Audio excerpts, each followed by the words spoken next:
I want to welcome Mr. Sugarman as our witness, accompanied by Mr. Blaney. You're very welcome, and I want to acknowledge Member of the European Parliament, Luke Flanagan, former distinguished member of the House. I'm going to ask Mr. Sugarman to give us his opening statement, to read it into record, and then members will ask you questions in relation to the subject matter. And thank you for attending today. Good morning, Mr. Chairman, members of the committee, ladies and gentlemen. Thank you for giving me this opportunity to finally put on record some of the factors which contributed to the Irish banking crisis, and how I believe these can be avoided in the future. For those of you who do not know me, my name is Jonathon Sugarman, and I was the risk manager for UniCredit Bank Ireland, a bank of roughly €30 billion balance sheet, which was located in the Irish Financial Services Centre in Dublin 1. I joined the bank in May of 2007. For those unfamiliar with the term risk manager, it is like a policeman who works within a bank on behalf of the banking regulator, which in this case was the Central Bank of Ireland. So, effectively, I was there to look out for the people of Ireland. My job, and that of all risk managers in all banks, regardless of where they are located, is to ensure that the regulations regarding how a bank is run are adhered to and upheld. If they are not, it is my duty, not just to my employer, but also to the regulator, to inform them of any activities which may not be within the limits of the regulations under which the bank operates. In 2007, the regulations under which I operated in UniCredit Bank Ireland were unambiguous and very clear, as were the penalties for any infringement which might occur. In my case, failure to immediately notify the central bank of a breach of these regulations could result in a mandatory fine and/or 5 years in jail. It is against this backdrop that I wish to talk to you today. I spent the first couple of months at the bank in 2007 familiarizing myself with the systems, products and internal control mechanisms. Having previously worked for 2 German-owned banks in Dublin, I was well familiar with the risk management practices and the regulations which govern them. But approximately 2 months into my tenure at UniCredit, I began to notice anomalies, which were irregular, but happened with a frequency which suggested to me that they urgently required further investigation. Within a very short space of time, it became commonplace for me to have daily meetings with the Chief Executive Officer of the bank to discuss the ever-increasing number of breaches of regulation which I was observing. I was told not to worry, that these were simply IT-related glitches and that there was nothing for me to worry about. I thought this was somewhat unusual, as being a risk manager, I would personally suffer the full weight of the law if it were proved that I was aware of such breaches of regulations and did not report them to the central bank. Needless to say, as a new employee in a new bank, I went along with the instructions of my CEO for another week or 2. But there was no effort whatsoever being made to prevent or investigate the real cause of these glitches. It must be borne in mind that the relevant liquidity regulations came into force on the 1st of July 2007, which is 2 months after I started working at UniCredit. And I was only too well aware of the penalties for not complying.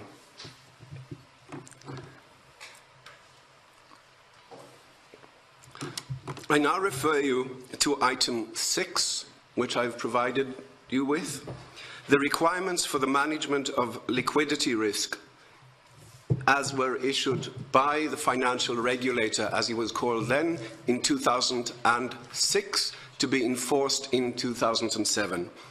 This is item 6. I refer you to page 24. The extract below details the penalties applicable for any breach of regulations which took place after the 1st of July 2007. And I quote, this is from Irish law. In particular, Section 58 of the Central Bank Act of 1971, which refers to offences and punishments as amended by the substitution of Section 9 of the Central Bank Act of 1989, states that a holder of a license, a banking license, who commits by act of omission a breach of a condition duly imposed and which relates to the license shall be guilty of an offence and shall be liable, 1, on summary conviction to a fine not exceeding £1,000 Irish, or at the discretion of the court to imprisonment for a term not exceeding 12 months, or to both, or 2, on conviction or indictment to a fine not exceeding £50,000 Irish, or at the discretion of the court to imprisonment for a term not exceeding 5 years, or to both. Further down the page, you can read, if the contravention, breach or failure in respect of which he was convicted is continued after the conviction, he shall be guilty of an offence on every day on which the contravention, breach or failure continues after conviction, i.e. every breach was a criminal act. Every single breach was a criminal act. Further down, Section 60 of 1971 Act contains an extension of the offending provisions. This states, where an offence under this Act is committed by a body corporate or by a person perpetrating or purporting to act on behalf of a body corporate or an unincorporated body of persons and is proved to have been so committed with the consent or the approval of, or to have been facilitated by any willful neglect on the part of any director, manager, secretary, member of committee, or the controlling authority of such a body or official of such a body, such persons shall also be guilty of the offence. Which means not only am I guilty, my regulator is equally guilty once I've notified him. There is no dispute of the fact that I reported a 20% liquidity breach to the central bank in the late summer of 2007. And I urge you to understand the significance of such a breach, and the following explanations should make it relatively easy to understand. Regulation states that a breach of 1% should send alarm bells ringing and red lights flashing. The central bank must be notified immediately. In the context of driving a car, this would mean that there is a speed limit of 100 kilometers per hour. Driving at 101 is a breach of law that has to be reported immediately to the authorities. UniCredit Bank Ireland only bothered to oblige the law and notify the regulator when we were speeding at 120. The immediate question which should have been raised by the regulator as soon as I notified them of this breach should have been, how on earth did you get to a 20% liquidity breach? Were you not aware when you exceeded 5% or 10%? Where were you when you hit 15%? A breach of 20% implies that the bank came perilously short of liquid assets. The most liquid asset is cash. The events at UniCredit at the summer of 2007 occurred against a backdrop of the first bank run that Europe had seen since World War II. The entire branch network of Northern Rock in the United Kingdom had thousands of customers queuing at the door in fear that the bank was unable to return the cash that they had deposited with it. In the meantime, the management systems at UniCredit Ireland were showing serious shortages of liquidity on a regular basis. So, gentlemen, ladies, as you can see from the above section of bank regulations, that it would not just be me as the risk manager who would be liable for prosecution, but also the CEO of UniCredit, and more importantly, and I cannot stress this highly enough, any other controlling authority, which in this case was and still is the Central Bank of Ireland. What I find absolutely incredulous is that my life has been utterly destroyed simply because I did the right thing. But the people who are jointly liable for the failure to adhere to the regulations which this House formulated and passed into law got off absolutely scot-free. There were no sanctions whatsoever placed on UniCredit, or more importantly, the Central Bank of Ireland. I remind the committee that I have been unable to work for over 10 years. And I am totally unemployable as a result of my upholding the law of the Republic of Ireland. Had the regulator done its job, it is my contention that the liabilities which were placed on the shoulders of the Irish nation, specifically the blanket guarantee which was given to all Irish banks overnight, which was effectively a blank cheque underwritten by every citizen in the state, would not have been necessary. And this happened just a year after I resigned, over the same issue of liquidity. A year after this, the country was saddled with a €64 billion debt incurred by the banks who violated liquidity regulation, the same regulation which I had tried to warn the regulator about a year before.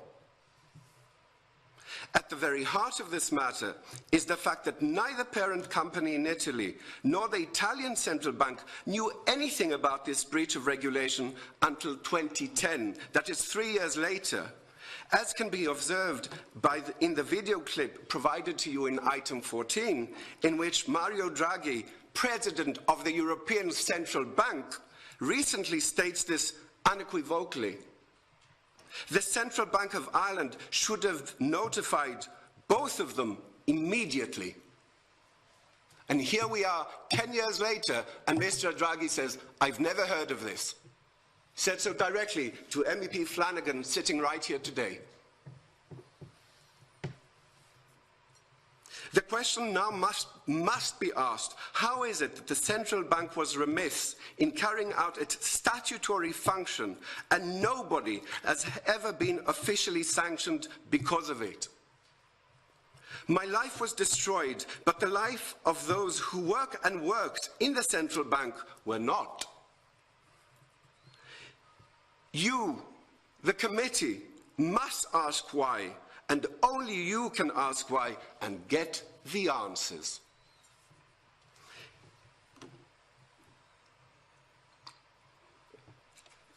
In the recent banking inquiry, with which this very committee and 4 members of this committee in particular are more than familiar, another whistleblower emerged. The particular investigation in which they were involved was the regulatory stream. The bank inquiry whistleblower made it very clear to members of the Joint Committee of Inquiry into the banking crisis that they were of the opinion that the Central Bank of Ireland was being deliberately obstructive in regard to the investigation, and it was alleged that the Central Bank withheld certain documentation. This was later corroborated by a former employee of the Central Bank of Ireland. I am aware that the banking inquiry whistleblower made several attempts to ensure that I would give the evidence to the Joint Committee then. I failed to understand why my attendance was prohibited at that time, while the members of the committee were aware of my case, and it's taken you this long to invite me in here today. To conclude, Mr. Chairman, there are a number of threads of commonality which run through all of the banking systems in this country, and that is most certainly the delay between matters of potential or actual financial malfeasance being reported and the time it takes for official Ireland to admit that it just may have an issue that must be dealt with. The harsh fact of the matter is that official Ireland has absolutely and completely destroyed the lives of every single whistleblower who has come forward regardless from which organ of the state. It took Maurice McCabe 10 years of battling against the state to finally begin repairing his life, because the state made it as hard as possible for him and his family. The same goes for John Wilson and how he was treated. We should mention the Mary Boyle case and more recently the cover-up of the Grace scandal. The problem with this country is that official Ireland, those civil and public servants at the very top levels, the ones who have their hands on the levers of power, seem to be completely immune from any form of sanction, while those who do the right thing are vilified and their lives destroyed. And finally, the reason why there is such a row about getting people to pay for water or people lying on trolleys is because at the end of the day, the banks and their highly paid executives have always got to be paid. And it'll always be the poor people of Ireland who will suffer the most unless this House has finally got the guts to do what is right. Which is why I'm in shock that items which I submitted for you all to see last Monday by 10 o'clock, I had to wait until yesterday, an hour before the close of business, to be told that I had to redact them. Mr. Sugarman, if you just deal with the subject matter, it might be helpful. I appreciate that. Matters of procedure for the committee. I understand. I wish to thank you, and at this stage I would be very happy to answer questions that you may have.